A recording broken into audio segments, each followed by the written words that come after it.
I'm talking with my friend Andy Hesse, who is currently in Great Britain, near London, to be precise, in Hertfordshire, right? That's where I'm normally based. I'm actually I'm in a little town called Berkhamsted, at the moment, which is on the coast, on the west coast of England. I'm out of London at the moment for, I think, fairly obvious reasons. So, Wendy, what's up? Many people are sad, worried, upset, confused. Yeah. Personally, I'm lost. I don't know what's true, what's a lie. It's just like so confusing. So what's going on in Britain now?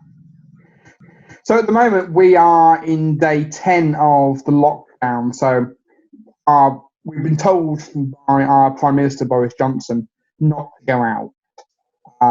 Only if it's an emergency, only if we're going to get food, and we're allowed a little bit of exercise time.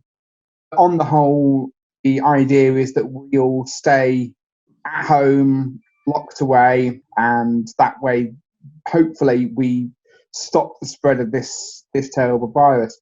It's very interesting because normally London is such a vibrant place. It's so busy, and it's absolutely deserted at the moment. It's weird when I go out because I don't know what day it is, because even if it's a weekday, it seems like it's a Sunday because everywhere's closed. It's so quiet. It's really weird. When this initially happened about 3 or 4 weeks ago, there was a huge run on goods in supermarkets. So you'd go into a butcher's supermarket and there would be nothing there. The shelves would have been completely empty, which is mad. It's the UK. We shouldn't have empty shelves, but it was panic buying. Mm-hmm. And for a good couple of weeks, you couldn't buy pasta, you couldn't buy toilet rolls, you couldn't buy disinfectant spray, you couldn't buy any of that. It's a lot better now because restrictions have been put in place, so you can only buy 2 of each item. And supermarkets have worked kind of round the clock to restock. So I went into a supermarket yesterday. There were a few gaps, there were a few items that you couldn't buy, but generally the supermarkets had pretty much all their stock in. I don't think there's quite as much panic in the UK. People are concerned, but I don't think there's panic. What there is this sense of uncertainty. People don't quite know what's happening. The lockdown is going to be reviewed just after Easter, which is next Sunday is Easter Sunday. So hopefully we will have some idea of when these restrictions are going to be lifted. We think probably middle to end of May. So there's still going to be about another month or so of us being locked. Andy, can you share some specific stories? So how have you and your friends been personally affected, and how people just cope with this? The only kind of issue that I've got really is that I came to visit my girlfriend about 3 weeks ago, and while I was here, the lockdown started. So I'm kind of stuck here at the moment. So I can't get to my house. I can't get to see my son at the moment because I'm not supposed to travel, which is it causes some issues. But on the whole, it's quite nice down here where I am, and I get to do all the cooking, so I quite enjoy that. But it is just weird, the thought I can't actually get home at the moment, can't see my parents, apart from the fact that it's the lockdown. They're also in isolation because they're elderly. My father's just had the chemotherapy for cancer treatment, so he can't see anybody for about 12 weeks. To make sure that he is protected. I was on a Zoom party last night with some friends, which was fantastic. So there was about 25 of us doing a pub quiz online, and it was brilliant. It was so much fun. But it's just, I guess it's this sense of uncertainty. None of us know how long it's going to take. All of us are kind of going, well, when this is over, we're going to go out and celebrate, and we're going to meet up with this person for drink and meet up with this person for drink. We don't know when that's going to be yet. And you know from living in the UK that sport plays a huge part in our culture and our society. And we have no sport at the moment. And that's really, really weird there's no football on a Saturday. There's Yeah. tennis. We can't watch live football on Sky. We can't. There's none of that, and it's really, really strange. It's almost as if everything's just stopped. It's a bit like a zombie apocalypse film where one person's kind of walking around this deserted city.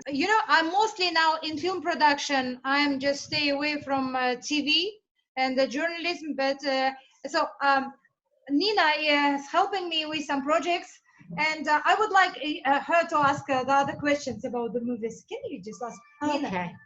So if you were to write a movie right now, what would it be about? What genre? What would you like to see? What kind of film? If I was to write a movie right now, I'd want something funny. I'd want a comedy, because I think that's what people need right now, is they need their spirits lifting. So I'd go for a really stupid, really silly zombie comedy, because they're always fun. Something that's going to make people just howl with laughter, and lots of slapstick action in that as well. Definitely. Back on film, what are 3 movies that you could recommend for people to watch right now? 3 movies I could recommend. I think the first one is a wonderful film starring Tom Hanks called The Green Mile. This is a prison drama, but Tom Hanks is just absolutely fantastic in it. Second one would be Twister, starring Helen Hunt, about a team of tornado chasers in America. Again, that's quite a fun, lively film. And I think the third one, let's go for something like Robin Hood Men in Tights, because that's just really silly. That's just really fun. Big all-star cast, and that's just that's great for family viewing if you just want. So one thing I'm noticing here in Thailand that I'm really amazed by is, even though things are really difficult, the community is just really pulling together. There's a lot of businesses that have closed. The ones that are still open are feeding people. It's really touching. Are you seeing the same kind of thing over there? Oh, absolutely. So the big focus at the moment for people is the NHS, which is our health service over here. And the workers, so the nurses, the doctors, and the auxiliary people as well, are doing an amazing job. And what we've been doing is, on a Thursday night at 8 o'clock UK time, everybody has literally been standing on their doorsteps and clapping for the NHS. Yeah. And there are videos of tower blocks of people leaning out their windows, shouting, screaming, banging instruments, flying flags, just to let people know how much the NHS means to us. The thing I noticed too is it makes me feel like we're all kind of connected. It's kind of like we're getting a big hug from everybody. So maybe you just, for closing, you tell a few words to Chiang Mai Toastmasters. From our club to yours, Bella, sending you Toastmasters wishes. I hope all your members are safe and well, and hopefully some of them can join us on a Berkhamsted online meeting very, very soon. Yeah, of course. Andy, thank you very much. Take care and stay safe. Bye.